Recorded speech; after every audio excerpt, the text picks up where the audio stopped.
Hi guys, ಎಲ್ಲರಿಗೂ ನಮಸ್ಕಾರ. ಇವತ್ತಿನ ಒಂದು ಪ್ರಮುಖ ವಿಡಿಯೋ ಏನಪ್ಪ ಅಂತಂದರೆ ಪ್ರಚಲಿತ ಘಟನೆಗಳಿಗೆ ಸಂಬಂಧಿಸಿದಂಥ ಪ್ರಮುಖ ಪ್ರಶ್ನೆಗಳಿರ್ತದೆ ನೋಡ್ರಿ.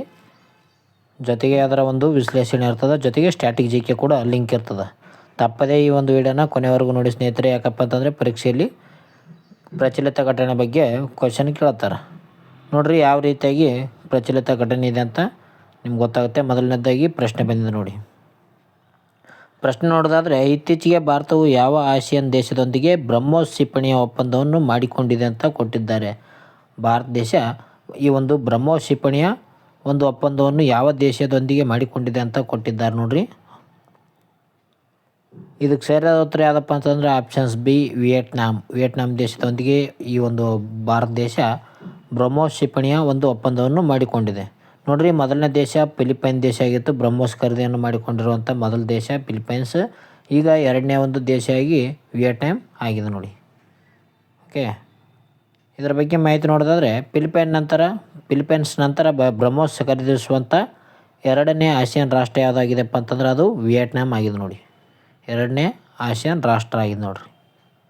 ಅದೇ ರೀತಿಯಾಗಿ ಭಾರತ ಏನಪ್ಪ ಅಂತಂದರೆ ತನ್ನ ಒಂದು ಬ್ರಹ್ಮೋಸ್ ಸೂಪರ್ಸಾನಿಕ್ ಕ್ರೂಸ್ ಕ್ಷಿಪಣಿಗಳನ್ನು ಮಾರಾಟ ಮಾಡಲು ಅಧಿಕೃತ ಒಪ್ಪಂದಕ್ಕೆ ಮಾಡಿಕೊಂಡಿದೆ ಅಂತಲೇ ಹೇಳ್ಬೋದು. ಈ ಒಂದು ವಿಯೆಟ್ನಾಂ ದೇಶದೊಂದಿಗೆ ಭಾರತ ದೇಶ ಬ್ರಹ್ಮೋಸ್ ಕ್ಷಿಪಣಿಯ ಒಂದು ಒಪ್ಪಂದವನ್ನು ವಿಯೆಟ್ನಾಂ ದೇಶದೊಂದಿಗೆ ಮಾಡಿಕೊಂಡಿದೆ ನೋಡಿ. ಈ ಒಂದು ಮಾತುಕತೆಯಲ್ಲಿ ನಡೀತಪ್ಪ ಅಂತಂದರೆ ಸಿಂಗಾಪುರದಲ್ಲಿ ನಡೆದಿದೆ. ಇತ್ತೀಚೆಗೆ ಒಂದು ಸಿಂಗಾಪುರದಲ್ಲಿ ನಡೆದಂಥ ಒಂದು ಶಾಂಗ್ರಿಲಾ ಡೈಲಾಗ್ ರಕ್ಷಣಾ ಶೃಂಗಸಭೆಯಲ್ಲಿ ಈ ಒಂದು ಐತಿಹಾಸಿಕ ಒಪ್ಪಂದವನ್ನು ಮಾಡಿಕೊಳ್ಳಲಾಗಿದೆ ಅಂತಲೇ ಹೇಳ್ಬೋದು. ವಿಯೆಟ್ನಾಂ ಮತ್ತು ಭಾರತ ದೇಶ ಈ ಒಂದು ಬ್ರಹ್ಮೋಸ್ ಕ್ಷಿಪಣಿಯ ಒಂದು ಒಪ್ಪಂದವನ್ನು ಮಾಡಿಕೊಂಡಿದೆ ನೋಡಿ. ಇದರ ಮೂಲಕ ಆಸಿಯಾನ್ನ ಎರಡನೇ ದೇಶವಾಗಿ ವಿಯೆಟ್ನಾಂ ಬ್ರಹ್ಮೋಸ್ ಖರೀದಿಗೆ ಒಪ್ಪಂದಿಸಿದೆ. ಇದಕ್ಕೆ ಸಂಬಂಧಿಸಿದಂತೆ ಈಗ ಸ್ಟ್ಯಾಟಿಕ್ ಜಿಕೆಯಲ್ಲಿ ಬ್ರಹ್ಮೋಸ್ ಬಗ್ಗೆ ಮಾಹಿತಿಯನ್ನು ತಿಳಿದುಕೊಳ್ಳೋಣ. ಈ ಬ್ರಹ್ಮೋಸ್ ಅಂದರೆ ಏನಪ್ಪ ಅಂತಂದರೆ, ಈ ಒಂದು ಬ್ರಹ್ಮೋಸ್ ಎಂಬ ಹೆಸರು ಯಾವ ರೀತಿಯಾಗಿ ಬಂದಿದೆಪ್ಪ ಅಂತಂದರೆ, ಇದು ಭಾರತದ ಒಂದು ದೇಶದ ಬ್ರಹ್ಮಪುತ್ರ ಹಾಗೂ ರಷ್ಯಾ ದೇಶದ ಒಂದು ಮಾಸ್ಕೋ ನದಿಗಳ ಒಂದು ಸಂಯೋಜನೆ ಆಗಿದೆ. ಭಾರತ ದೇಶದ ಒಂದು ಬ್ರಹ್ಮ ಮತ್ತು ಮಾಸ್ಕೋ ನದಿಯ ಮಾಸ್ಕೋ ತಗೊಂಡು ಬ್ರಹ್ಮೋಸ್ ಎಂಬ ಒಂದು ಹೆಸರನ್ನು ಇಡಲಾಗಿದೆ ನೋಡಿ. ಬ್ರಹ್ಮೋಸ್ ಅಂದರೆ ಭಾರತ ಮತ್ತು ರಷ್ಯಾ ದೇಶದ ನದಿಗಳ ಹೆಸರಾಗಿವೆ. ಇದರ ಒಂದು ಸಾಮರ್ಥ್ಯ ನೋಡೋದಾದರೆ ಇದು ಜಗತ್ತಿನ ಅತಿ ವೇಗದ ಸೂಪರ್ಸಾನಿಕ್ ಕ್ರೂಸ್ ಕ್ಷಿಪಣಿಯಾಗಿದೆ.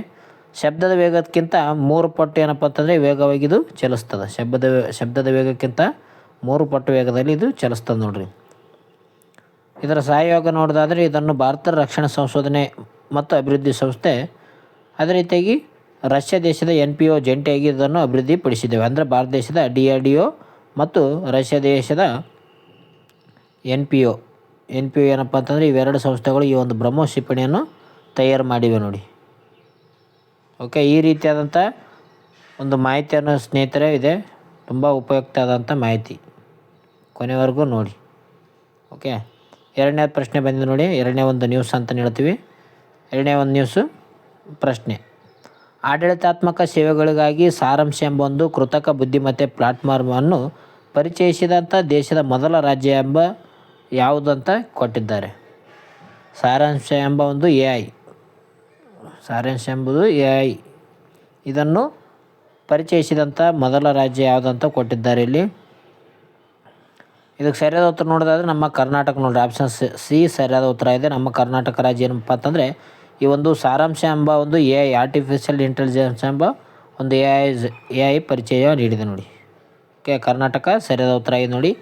ಆಡಳಿತಾತ್ಮಕ ಮತ್ತು ಸಾರ್ವಜನಿಕ ಸೇವೆಗಳ ಸುಲಭ ನಿರ್ವಹಣೆಗಾಗಿ AI ಪ್ಲಾಟ್ಫಾರ್ಮನ್ನು ಪರಿಚಯಿಸಿದಂಥ ದೇಶದ ಮೊದಲ ರಾಜ್ಯ ಎಂಬ ಹೆಗ್ಗಳಿಕೆಗೆ ಕರ್ನಾಟಕ ರಾಜ್ಯ ಪಾತ್ರವಾಗಿದೆ ಅಂತ ಹೇಳ್ಬೋದು. ಯಾಕಪ್ಪ ಅಂತಂದರೆ ಆಡಳಿತಾತ್ಮಕ ಮತ್ತು ಸಾರ್ವಜನಿಕರಿಗೆ ಸೇವೆ ಸುಲಭ ಮಾಡಲು ಸರ್ಕಾರದ ಒಂದು ಕಾಂಪ್ಲೆಕ್ಸ್ ಆದೇಶಗಳು, ಸುತ್ತೋಲೆಗಳು ಮತ್ತು ಪಾಲಿಸಿ ದಾಖಲೆಗಳನ್ನು ಇದು ಸರಳೀಕರಣಗೊಳಿಸ್ತದೆ ನೋಡಿರಿ. ಸರ್ಕಾರದ ಏನು ಒಂದು ಕಾಂಪ್ಲೆಕ್ಸ್ ಆದೇಶಗಳಿದ್ದಾವೆ, ಜೊತೆಗೆ ಅದರ ಒಂದು ಸುತ್ತೋಲೆಗಳನ್ನು ಇದು ಸುಲಭವಾಗಿ AI ಪಾಲಿಸ್ತದೆ.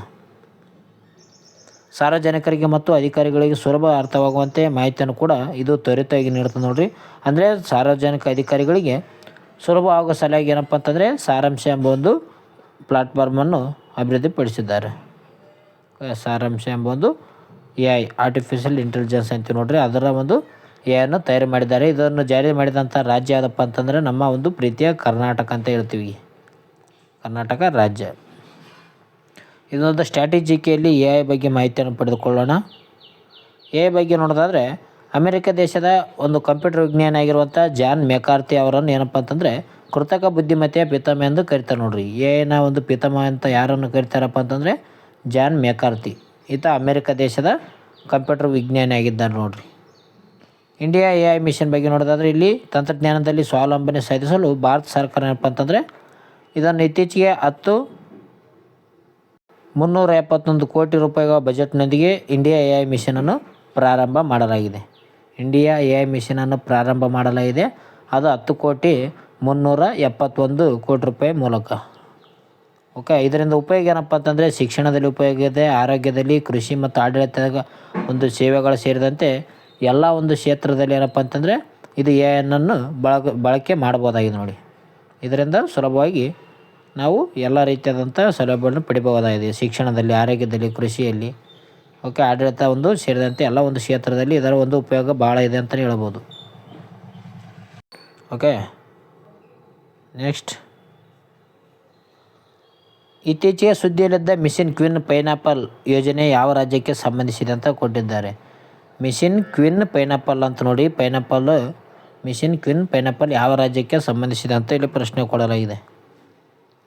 ಸರಿಯಾದ ಉತ್ತರ ಯಾವುದಪ್ಪ ಅಂತಂದರೆ ಬಿ ನೋಡಿರಿ, ಆಪ್ಷನ್ಸ್ ಬಿ, ತ್ರಿಪುರಾ ರಾಜ್ಯ. ತ್ರಿಪುರಾ ರಾಜ್ಯ ಏನಪ್ಪ ಅಂತಂದರೆ ಈ ಒಂದು ಮಿಷನ್ ಪೈನಾಪಲ್ ಎಂಬ ಒಂದು ಯೋಜನೆಯನ್ನು ಸಂಬಂಧಿಸಿದೆ ಅಂತ ಹೇಳ್ತೀವಿ ತ್ರಿಪುರಾ ರಾಜ್ಯಕ್ಕೆ. ಓಕೆ, ಇದೇನಪ್ಪ ಅಂತಂದರೆ ಕ್ವೀನ್ ಪೈನಾಪಲ್ ಎಂಬುದು ಏನಪ್ಪ ಅಂತಂದರೆ ತ್ರಿಪುರಾ ರಾಜ್ಯದ ಒಂದು ಅಧಿಕೃತ ಹಣ್ಣಾಗಿದೆ ನೋಡಿ. ತ್ರಿಪುರಾ ರಾಜ್ಯದ ಹಣ್ಣು ಯಾವುದಾಗಿದೆ? ಪೈನಾಪಲ್ ಅಂತ ಹೇಳ್ತೀವಿ, ಅಂದರೆ ಅನಾನಸ್ ಅಂತ ಕರಿತಾರೆ ನೋಡಿರಿ. ಈ ಒಂದು ವಿಶೇಷ ಹಣ್ಣಿಗೆ ಏನಪ್ಪ ಅಂತಂದರೆ ಈಗಾಗಲೇ ಭಾರತದ ಒಂದು ಸರ್ಕಾರದ ಭೌಗೋಳಿಕ ಸೂಚ್ಯಂಕ ಲಭಿಸಿದೆ ಅಂತ ಹೇಳ್ತೀವಿ. GI ಟ್ಯಾಗ್ ಇದಕ್ಕೆ ಲಭಿಸಿದೆ ನೋಡಿ. ತ್ರಿಪುರಾ ರಾಜ್ಯದ ಒಂದು ಕ್ವೀನ್ ಪೈನಾಪಲ್ಗೆ ಇತ್ತೀಚೆಗೆ ಏನಪ್ಪ ಅಂತಂದರೆ GI ಟ್ಯಾಗನ್ನು ನೀಡಲಾಗಿದೆ.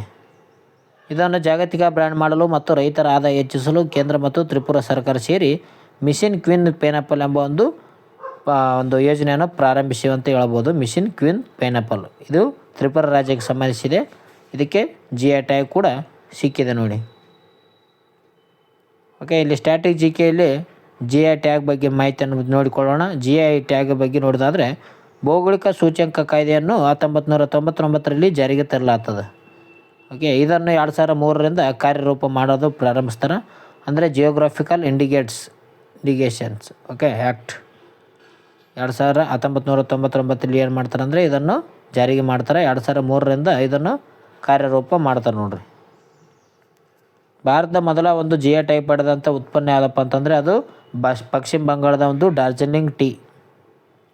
ಇದು 2014ರಲ್ಲಿ ಈ ಒಂದು GI ಟ್ಯಾಗನ್ನು ಪಡೆದುಕೊಳ್ಳುತ್ತದೆ. 2014ರಲ್ಲಿ ಏನಪ್ಪ ಅಂತಂದರೆ ಈ ಒಂದು ಡಾರ್ಜಿಲಿಂಗ್ ಟೀ GI ಟ್ಯಾಗನ್ನು ಪಡೆದುಕೊಳ್ಳುತ್ತದೆ ನೋಡ್ರಿ. ಕರ್ನಾಟಕದಲ್ಲಿ ಏನಪ್ಪ ಅಂತಂದರೆ ಭಾರತದಲ್ಲಿ ಅತ್ಯಧಿಕ ಒಂದು GI ಟ್ಯಾಗ್ ಹೊಂದಿರುವಂಥ ರಾಜ್ಯಗಳ ಪೈಕಿ ಮೊದಲ ಸ್ಥಾನದಲ್ಲಿದೆ ಅಂತ ಹೇಳ್ಬೋದು. ಕರ್ನಾಟಕ ಮುಂಚೂಣಿಯಲ್ಲಿದೆ. ಇದರಲ್ಲಿ ಮೈಸೂರು ರೇಷ್ಮೆ ಸೀರೆ ಇದೆ, ಇಲಿಕಲ್ ಸೀರೆ ಇದೆ, ಹಲವಾರು ಇಂಥ ಒಂದು ವಿಶೇಷ ವಸ್ತುಗಳು ಕೂಡ ಇದರಲ್ಲಿವೆ ನೋಡಿ. ಓಕೆ, GI ಟ್ಯಾಗನ್ನು ಪಡೆದುಕೊಂಡಿವೆ ಕರ್ನಾಟಕದಲ್ಲಿ. ನೆಕ್ಸ್ಟ್, ಭಾರತದ ಮೊದಲ ಸ್ವದೇಶಿ AI ಚಿಪ್ ಅನ್ಚಿಪ್ಡ್ A2000 ಬಿಡುಗಡೆ ಮಾಡಿದಂಥ ನೆಟ್ರಾಸೆಮಿ ಸ್ಟಾರ್ಟಪ್ ಯಾವ ರಾಜ್ಯದಲ್ಲಿದೆ ಅಂತ ಕೊಟ್ಟಿದ್ದಾರೆ. ನೆಟ್ರಾಸೆಮಿ ಸ್ಟಾರ್ಟಪ್ ಯಾವ ರಾಜ್ಯದಲ್ಲಿ ಕಂಡು ಬರ್ತದೆ ಅಂತ ಕೊಟ್ಟಿದ್ದಾರೆ ನೋಡ್ರಿ. ಇಲ್ಲಿ ಇದಕ್ಕೆ ಸರಿಯಾದ ಉತ್ತರ ಕೇರಳ ಅಂತ ಹೇಳ್ತೀವಿ. ಆಪ್ಷನ್ಸ್ ಡಿ ಸರಿಯಾದ ಉತ್ತರ ಇದೆ ನೋಡಿ, ಕೇರಳ ರಾಜ್ಯ. ಓಕೆ, ಕೇರಳ ಮೂಲದ ಒಂದು ನೆಟ್ರಾಸೆಮಿ ಎಂಬ ಒಂದು ಸ್ಟಾರ್ಟಪ್ ಕಂಪನಿ ಏನಪ್ಪ ಅಂತಂದರೆ ಈ ಒಂದು ನೂತನ ಕೃತಕ ಬುದ್ಧಿ ಚಿಪ್ಪನ್ನು ಅಭಿವೃದ್ಧಿಪಡಿಸಿದೆ. ಯಾವುದು ನೆಟ್ರಾಸೆಮಿಯ ಒಂದು ಸಂಸ್ಥೆ ಏನು ಮಾಡಿದೆ ಅಂದರೆ ಒಂದು ಚಿಪ್ಪನ್ನು ಅಭಿವೃದ್ಧಿಪಡಿಸಿದೆ ಅಂತ ಹೇಳ್ಬೋದು. ತೈವಾನ್ ದೇಶದ ಒಂದು ಸಹಯೋಗ ಪಡೆದ ವಯಸ್ಸಿಂದ ಈ ಒಂದು ಚಿಪ್ಪನ್ನು ಹೊರತರಲಾಗಿದೆ ಅಂತ ಹೇಳ್ಬೋದು. ಅಂದರೆ ತೈವಾನ್ ದೇಶದ ಒಂದು ಸಹಯೋಗ ಪಡೆದು ಒಂದು ಕೇರಳ ರಾಜ್ಯದ ನೆಟ್ರಾಸೆಮಿ ಎಂಬ ಒಂದು ಸಂಸ್ಥೆ ಒಂದು ನೂತನ ಕೃತಕ AI ಚಿಪ್ಪನ್ನು ಅಭಿವೃದ್ಧಿಪಡಿಸಿದೆ ನೋಡಿ. ಇದು ಏನಪ್ಪ ಅಂತಂದರೆ ಸಂಪೂರ್ಣ ದೇಶೀಯ ಒಂದು ವಿನ್ಯಾಸ ಹೊಂದಿದೆ ಅಂತ ಹೇಳ್ಬೋದು.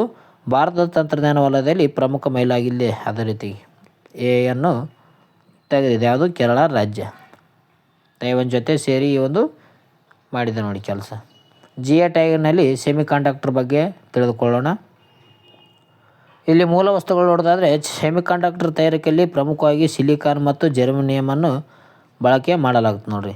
ಸಿಲಿಕಾನ್ ಮತ್ತು ಜೆರ್ಮೇನಿಯಮ್ ಒಂದು ವಸ್ತುಗಳೇನಪ್ಪ ಅಂತಂದರೆ ಈ ಒಂದು ಸೆಮಿ ಕಂಡಕ್ಟರ್ನಲ್ಲಿ ಬಳಕೆ ಮಾಡ್ತಾರೆ, ಪ್ರಮುಖವಾಗಿರುತ್ತೆ ನೋಡಿ. ಓಕೆ, ಅದೇ ರೀತಿಯಾಗಿ ಭಾರತದ ಸೆಮಿಕಂಡಕ್ಟರ್ ಮತ್ತು ಐ ಟಿ ಹಬ್ ಆಗಿರುವಂಥ ಬೆಂಗಳೂರನ್ನು ಏನಂತ ಕರೀತಾರೆ ಅಂದರೆ ಭಾರತದ ಸಿಲಿಕಾನ್ ವ್ಯಾಲಿ ಎಂದು ಕರೆಯಲಾಗುತ್ತದೆ. ಸಿಲಿಕಾನ್ ವ್ಯಾಲಿ ಎಂದು ಯಾವ ಒಂದು ನಗರವನ್ನು ಕರೀತಾರಪ್ಪ ಅಂತಂದರೆ ಬೆಂಗಳೂರು ನಗರವನ್ನು ಭಾರತದ ಸಿಲಿಕಾನ್ ವ್ಯಾಲಿ ಎಂದು ಕರೆಯಲಾಗುತ್ತದೆ ನೋಡ್ರಿ. ಭಾರತದ ಮೊದಲ ಒಂದು ಬಾರಿಗೆ ಸೆಮಿಕಂಡಕ್ಟರ್ ಪಾಲಿಸಿಯನ್ನು ಜಾರಿಗೆ ತಂದ ರಾಜ್ಯ ಯಾವುದಪ್ಪ ಅಂತಂದ್ರೆ ಅದು ಗುಜರಾತ್ ರಾಜ್ಯ ಆಗಿದೆ.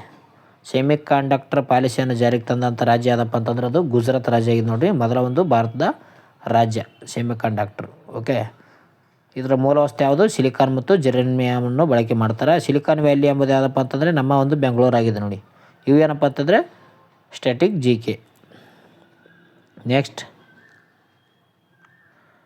ಹಿರಿಯ ನಾಗರಿಕರ ಕಲ್ಯಾಣಕ್ಕಾಗಿ ದೇಶದಲ್ಲಿ ಮೊದಲ ಬಾರಿಗೆ ಪ್ರತ್ಯೇಕ ಇಲಾಖೆಯನ್ನು ಸ್ಥಾಪಿಸಿದಂಥ ರಾಜ್ಯ ಯಾವುದಂತ ಕೊಟ್ಟಿದ್ದಾರೆ. ಅಂದರೆ ವಯಸ್ಸಾದಂಥ ವ್ಯಕ್ತಿಗಳಿಗೆ, ವೃದ್ಧರಿಗಾಗಿ ಒಂದು ಪ್ರತ್ಯೇಕ ಇಲಾಖೆಯನ್ನು ಸ್ಥಾಪನೆ ಮಾಡಿದಂಥ ಒಂದು ರಾಜ್ಯ ಯಾವುದಂತ ಕೊಟ್ಟಿದ್ದಾರೆ ನೋಡ್ರಿ. ಇಲ್ಲಿ ವೃದ್ಧರಿಗಾಗಿ, ವಯಸ್ಸಾದಂಥ ವ್ಯಕ್ತಿಗಳಿಗಾಗಿ ಪ್ರತ್ಯೇಕ ಒಂದು ಇಲಾಖೆಯನ್ನು ಸ್ಥಾಪಿಸಿದಂಥ ರಾಜ್ಯ ಯಾವುದಂದರೆ ಅದು ಕೇರಳ ರಾಜ್ಯ ಆಗಿದೆ. ಯಾಕಪ್ಪ ಅಂತಂದರೆ ಇಲ್ಲಿ ಅತಿ ಹೆಚ್ಚು ಸಾಕ್ಷರತೆಯನ್ನು ಕೂಡ ಹೊಂದಿದ್ದಾರೆ, ಅತಿ ಹೆಚ್ಚು ವೃದ್ಧರು ಕೂಡ ಈ ಒಂದು ಕೇರಳ ರಾಜ್ಯದಲ್ಲಿ ಕಂಡು ಬರ್ತಾರೆ ನೋಡ್ರಿ. ಕೇರಳ ರಾಜ್ಯ ಸರಿಯಾದ ಉತ್ತರ ಆಗಿದೆ ನೋಡಿ.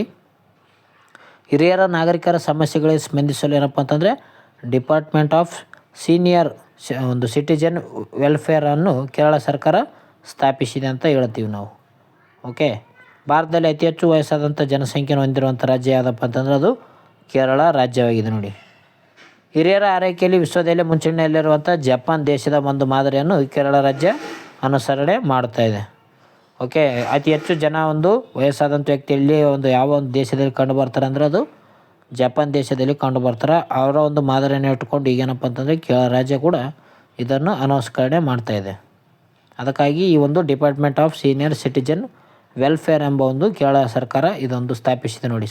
ಒಂದು ಇಲಾಖೆಯನ್ನು ಸ್ಥಾಪನೆ ಮಾಡಿದೆ. ಓಕೆ, ಸ್ಟ್ಯಾಟಿಕ್ GKಯಲ್ಲಿ ಜನಸಂಖ್ಯೆ ಶಾಸ್ತ್ರ ಬಗ್ಗೆ ಕೊಟ್ಟಿದ್ದಾರೆ. 2011ರ ಒಂದು ಜನಗಣತಿಯ ಪ್ರಕಾರ ಕೇರಳ ಒಂದು ರಾಜ್ಯವು ಭಾರತದಲ್ಲಿ ಅತಿ ಹೆಚ್ಚು ಸಾಕ್ಷರತೆ ಮತ್ತು ಅತಿ ಹೆಚ್ಚು ಜೀವಿತಾವಧಿಯನ್ನು ಹೊಂದಿದೆ ಅಂತ ಹೇಳಲಾಗಿದೆ. 2011ರ ಒಂದು ಜನಸಂಖ್ಯೆ ಆಧಾರವಾಗಿ ಅತಿ ಹೆಚ್ಚು ಸಾಕ್ಷರತೆ ಹೊಂದಿರುವಂಥ ರಾಜ್ಯ ಯಾವುದಪ್ಪ ಅಂತಂದ್ರೆ ಕೇರಳ. ಎಷ್ಟಪ್ಪ ಅಂತಂದರೆ 94% ಇದೆ ನೋಡಿ. ಅದೇ ರೀತಿಯಾಗಿ ಅತಿ ಹೆಚ್ಚು ಜೀವಿತಾವಧಿಯನ್ನು ಹೊಂದಿರುವಂಥ ವ್ಯಕ್ತಿಗಳು ಕೂಡ ಕೇರಳ ರಾಜ್ಯದಲ್ಲಿ ಕಂಡು ಬರುತ್ತಾರೆ. ಅದೇ ರೀತಿಯಾಗಿ ಪ್ರತಿ ವರ್ಷ ಅಕ್ಟೋಬರ್ 1ರಂದು ಏನು ಮಾಡ್ತಾರೆ ಅಂದರೆ ಅಂತಾರಾಷ್ಟ್ರೀಯ ವೃದ್ಧರ ದಿನವನ್ನು ಆಚರಣೆ ಮಾಡಲಾಗುತ್ತದೆ. International day of older persons. Okay, ಅಂತಾರಾಷ್ಟ್ರೀಯ ವೃದ್ಧರ ದಿನವನ್ನು ಯಾವಾಗ ಆಚರಣೆ ಮಾಡ್ತಾರೆ ಅಂತ ಕೇಳಿದರೆ ಅದು ಅಕ್ಟೋಬರ್ 1ನೇ ತಾರೀಕು ಆಚರಣೆ ಮಾಡ್ತಾರೆ ನೋಡ್ರಿ. ಓಕೆ, ಮುಂಬರುವಂಥ ದಶಕಗಳಲ್ಲಿ ಭಾರತ ಒಟ್ಟು ಜನಸಂಖ್ಯೆಯಲ್ಲಿ ಹಿರಿಯರ ನಾಗರಿಕರ ಪ್ರಮಾಣ ಏನಪ್ಪ ಅಂತಂದರೆ ಗಣನೀಯವಾಗಿ ಹೆಚ್ಚಾಗಲಿದೆ ಅಂತ ಹೇಳ್ಬೋದು. ಯಾಕಪ್ಪ ಅಂತಂದರೆ ನಮ್ಮ ಒಂದು ದೇಶದಲ್ಲಿ ಜನನ ಒಂದು ಜಲ್ದಿ ಜಾಸ್ತಿ ಆಗಿದೆ, ಆದರೆ ಮರಣದ ಒಂದು ಅವಧಿ ಕಡಿಮೆ ಇದೆ ನೋಡಿ. ಅದಕ್ಕಾಗಿ ಏನಪ್ಪ ಅಂತಂದ್ರೆ ಮುಂದಿನ ಒಂದು ದಿನಗಳಲ್ಲಿ ಏನಪ್ಪ ಅಂತಂದರೆ ಒಂದು ವಯಸ್ಸಾದಂಥ ವ್ಯಕ್ತಿಗಳು ಜಾಸ್ತಿ ಜನ ಕಂಡು ಬರ್ತಾರೆ ದೇಶದಲ್ಲಿ. ನೆಕ್ಸ್ಟ್, ಸಂಘರ್ಷ ಪೀಡಿತ ಪ್ರದೇಶಗಳಲ್ಲಿ ಮಕ್ಕಳ ಮೇಲಿನ ದೌರ್ಜನ್ಯ ಆರೋಪದ ಮೇಲೆ ಇತ್ತೀಚೆಗೆ ಯಾವ ದೇಶಗಳ ಭದ್ರತಾ ಪಡೆಗಳನ್ನು ವಿಶ್ವಸಂಸ್ಥೆ ಕಪ್ಪು ಪಟ್ಟಿಗೆ ಸೇರಿಸಿದೆ ಅಂತ ಕೊಟ್ಟಿದ್ದಾರೆ ನೋಡ್ರಿ. ರೆಡ್ ಲಿಸ್ಟ್, ಕೆಂಪು ಪಟ್ಟಿ ಮತ್ತು ಕಪ್ಪು ಪಟ್ಟಿ ಅಂತ ಈ ಒಂದು ವಿಶ್ವಸಂಸ್ಥೆ ನೀಡ್ತದೆ. ಅದರಲ್ಲಿ ಈಗ ವಿಶ್ವಸಂಸ್ಥೆ ಕಪ್ಪು ಪಟ್ಟಿಗೆ ಸೇರಿಸಿರುವಂಥ ರಾಷ್ಟ್ರಗಳು ಯಾವಂತ ಇಲ್ಲಿ ಪ್ರಶ್ನೆ ಕೇಳಲಾಗಿದೆ. ಇದಕ್ಕೆ ಸರಿಯಾದ ಉತ್ತರ ಯಾವುದಪ್ಪ ಅಂತಂದರೆ ಆಪ್ಷನ್ ಸಿ ನೋಡಿ, ರಷ್ಯಾ ದೇಶ ಮತ್ತು ಇರಾನ್ ದೇಶ. ಯಾಕಪ್ಪ ಅಂತಂದರೆ ಈ ಇಸ್ರೇಲ್ ಮತ್ತು ರಷ್ಯಲ್ಲಿ ಕೂಡ ಯುದ್ಧ ನಡೀತಿದೆ. ಅದಕ್ಕಾಗಿ ಏನಪ್ಪ ಅಂತಂದರೆ ಇವೆರಡು ದೇಶಗಳಲ್ಲಿ ಕಪ್ಪು ಪಟ್ಟಿಗೆ ಸೇರ್ಪಡೆ ಮಾಡಲಾಗಿದೆ, ಬ್ಲಾಕ್ ಲಿಸ್ಟ್. ಓಕೆ, ವಿಶ್ವಸಂಸ್ಥೆ ಮಾಹಿತಿಯನ್ನು ನೀಡಿದೆ ನೋಡಿ. ಇದೊಂದು ಮಾಹಿತಿ. ವಿಶ್ವಸಂಸ್ಥೆಯ ಪ್ರಧಾನ ಕಾರ್ಯದರ್ಶಿ ಆಗಿರುವಂಥ ಆ್ಯಂಟೋನಿಯೋ ಗುಟೆರಸ್ ಅವರು ಏನು ಮಾಡಿದ್ದಾರೆ ಅಂದರೆ ಈ ಒಂದು ಕಪ್ಪು ಪಟ್ಟಿಯನ್ನು ಬಿಡುಗಡೆ ಮಾಡಿದ್ದಾರೆ. ಅದರಲ್ಲಿ ಇಸ್ರೇಲ್ ಮತ್ತು ರಷ್ಯಾ ದೇಶವನ್ನು ಸೇರಿಸಿದ್ದಾರೆ ನೋಡ್ರಿ. ಗಾಜಾ ಪಟ್ಟಿ ಮತ್ತು ಉಕ್ರೇನ್ ಸಂಘರ್ಷ ಪ್ರದೇಶಗಳ ಮಕ್ಕಳ ಮೇಲಿನ ದೌರ್ಜನ್ಯ ಮತ್ತು ಲೈಂಗಿಕ ಹಿಂಸಾಚಾರದ ಕಾರಣಕ್ಕಾಗಿ ಈ ಒಂದು ಕಠಿಣ ಕ್ರಮ ಕೈಗೊಳ್ಳಲಾಗಿದೆ ಅಂತ ಹೇಳ್ಬೋದು. ಯಾಕಪ್ಪ ಅಂತಂದರೆ ಇಂದು ಇಸ್ರೇಲ್ ದೇಶದ ಒಂದು ಗಾಜಾ ಪಟ್ಟಿಯಲ್ಲಿ ನಡೀತಿರುವುದು, ಅದೇ ರೀತಿಯಾಗಿ ರಷ್ಯಾ ದೇಶ ಏನಪ್ಪ ಅಂತಂದರೆ ಉಕ್ರೇನ್ ಪ್ರದೇಶದಲ್ಲಿ ಏನು ಮಾಡ್ತದಪ್ಪ ಅಂತಂದರೆ ಮಕ್ಕಳ ಮೇಲೆ ದೌರ್ಜನ್ಯ ಮತ್ತು ಲೈಂಗಿಕ ಹಿಂಸಾಚಾರ ಮಾಡ್ತಿದೆ. ಅದಕ್ಕಾಗಿ ವಿಶ್ವಸಂಸ್ಥೆ ಅಧ್ಯಕ್ಷ ಆಗಿರುವಂಥ ಪ್ರಧಾನ ಕಾರ್ಯದರ್ಶಿ ಆ್ಯಂಟೋನಿಯೋ ಗುಟೆರಸ್ ಅವರು ಏನು ಮಾಡಿದ್ದಾರೆ ಅಂದರೆ ಈ ಒಂದು ಕಪ್ಪು ಪಟ್ಟಿಯ ಲಿಸ್ಟನ್ನು ಬಿಡುಗಡೆ ಮಾಡಿದ್ದಾರೆ. ಅದರಲ್ಲಿ ರಷ್ಯಾ ಮತ್ತು ಇಸ್ರೇಲ್ ದೇಶ ಒಂದು ಹೆಸರನ್ನು ಇಡಲಾಗಿದೆ ನೋಡಿ. ಓಕೆ, ದೇಶಗಳ ಹೆಸರು ಬಂದಿದೆ. ಈ ಪಟ್ಟಿ ಏನಪ್ಪ ಅಂತಂದರೆ ಜಾಗತಿಕ ಮಟ್ಟದಲ್ಲಿ ಮಾನವ ಹಕ್ಕುಗಳ ಉಲ್ಲಂಘನೆಯನ್ನು ಖಂಡಿಸುವಂಥ ಮಹತ್ವದ ಹೆಜ್ಜೆಯಾಗಿದೆ ಅಂತಲೇ ಹೇಳ್ಬೋದು ಪ್ರಮುಖವಾಗಿ. ಓಕೆ, ಈ ವಿಶ್ವಸಂಸ್ಥೆಯ ಬಗ್ಗೆ ಮಾಹಿತಿಯನ್ನು ನೋಡಿಕೊಳ್ಳೋಣ. ಯುನೈಟೆಡ್ ನೇಷನ್ ಆರ್ಗನೈಜೇಷನ್ ಅಂತ ನಾವು ಕರಿತೇವೆ. ವಿಶ್ವಸಂಸ್ಥೆ ಬಗ್ಗೆ ಪ್ರಶ್ನೆ ಆಗುತ್ತೆ ನೋಡ್ರಿ. ಇದು ಸ್ಥಾಪನೆ ಯಾವಾಗೈತಪ್ಪ ಅಂತಂದರೆ ಅಕ್ಟೋಬರ್ 24ನೇ ತಾರೀಕು ಸ್ಥಾಪನೆ ಆಗ್ತದೆ. 1945 ಅಕ್ಟೋಬರ್ 25ನೇ ತಾರೀಕು ಇದು ಸ್ಥಾಪನೆ ಆಗ್ತದೆ.